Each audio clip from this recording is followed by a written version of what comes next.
Lizzie présente Le sens de nos pas de Claire Norton.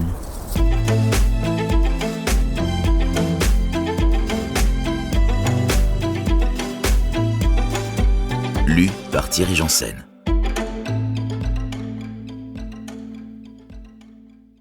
À mes 3 enfants, Laurine, Rémi et Lucas, et à tous ces grands-parents qui nous ont tant de fois rebattu les oreilles de « Tu verras quand tu seras grand, tu verras quand tu auras mon âge », et dont les paroles prennent de plus en plus de sens au fur et à mesure que nous marchons dans leurs pas. Prologue. Le fracas de la tôle contre le bitume résonne dans ma tête, tandis que mon corps ne paraît plus capable du moindre mouvement. Que se passe-t-il ? Où suis-je ? Au prix d'un immense effort, j'arrive à entrouvrir les yeux. Le soleil m'aveugle. Les instants précédant le chaos me reviennent. La dispute. Mon départ précipité en voiture. Le téléphone qui ne cesse de sonner, que j'attrape sur le siège passager. 2 secondes d'inattention qui me dévient de ma route. Violent coup de volant pour éviter le véhicule d'en face. Perte de contrôle. L'arbre. Choc dans un bruit apocalyptique de tôle compactée et de verre brisé. Ma tête heurte le pare-brise. Une douleur terrible au ventre. Puis le trou noir. Pourquoi avoir décroché alors que je roulais si vite ? J'entends un gémissement, lointain. Vient-il de ma bouche ? Le temps se fige, les bruits aussi. Une voix de femme me parvient, assourdie, douce, tremblante. Je cligne des paupières pour chasser le voile rouge qui m'encombre les yeux. Je n'aperçois tout d'abord qu'un halo rose. Juste en dessous, un visage, tendu vers moi, bouleversé. Pourquoi cette femme pleure-t-elle ?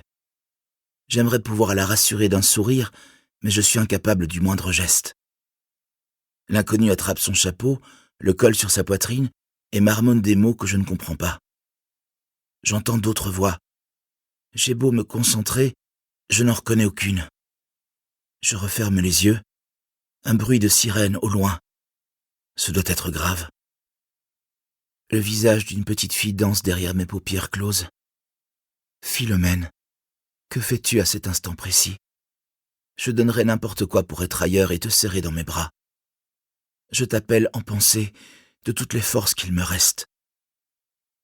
La voix de la dame au chapeau rose me ramène à la réalité. J'éprouve une sensation bizarre dans la poitrine, comme si on enserrait mon cœur dans un étau avant de relâcher brutalement la pression. Pourtant je n'ai plus mal. Je ne ressens même rien. C'est comme si tout mon corps était anesthésié. Je réussis à porter la main à mon ventre. Quel est ce liquide chaud qui glisse entre mes doigts ?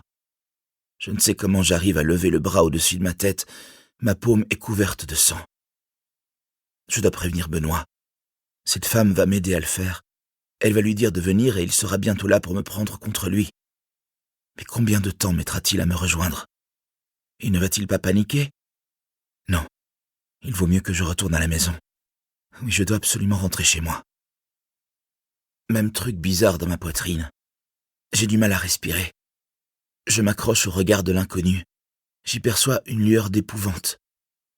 Après bien des efforts pour relever la tête, je découvre une large flaque rouge à hauteur de mon buste. Mon Dieu, tout ce sang est-il le mien ? J'essaie de m'appuyer sur mes avant-bras pour m'asseoir. Sans succès. Ma tête ne commande plus mon corps, mais la flaque sous moi s'agrandit. Je suis terrifié. Je ne peux pas, je ne veux pas, je ne dois pas mourir. Qui s'occuperait de ma petite Philomène ? Qui la protégerait ? Comment va-t-elle grandir sans moi ? Non, il n'est pas question d'abandonner ma fille. Ces satanées sirènes hurlent de plus en plus fort. Mais quand ces fichus secours arriveront-ils ? Je referme les yeux et prie pour qu'il ne soit pas trop tard. Le visage rassurant de Benoît virevolte dans ma tête. Je donnerais cher pour qu'il me prenne dans ses bras. D'ailleurs, que va-t-il penser de ma présence ici ? Impossible de partir sans pouvoir lui expliquer. Et ce bruit insupportable. Y a-t-il donc personne pour faire taire ces sirènes stridentes ? Elles me déchirent les tympans, m'empêchent de réfléchir. 2 hommes en uniforme se penchent sur moi. Enfin, je crois bien qu'ils me parlent. Mais qu'essaient-ils de me dire ? Je m'aperçois que je me suis instinctivement cramponné à la femme au chapeau rose. Si elle pouvait chercher mon sac à main, il doit être à quelques pas sur le siège avant de ma voiture. Dedans, elle trouvera le numéro de Benoît. Est-ce que j'ai une chance de m'en sortir? J'essaie de parler à mon tour. Seuls les gargouillis s'échappent de mes lèvres et du sang coule de ma bouche. Est-ce cela, mourir? Je pense à ma mère, à mon père. J'aimerais qu'ils soient à mes côtés, eux aussi. Je bouge à nouveau la tête. Je vois un tas de tôles, des fragments de verre partout, et tout ce rouge sur le bitume. Il n'existe sans doute plus de siège avant. Ils ne retrouveront jamais mon sac à temps.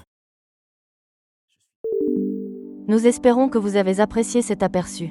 Pour continuer à écouter ce livre audio sur Google Play Livres, utilisez le lien dans la description de la vidéo.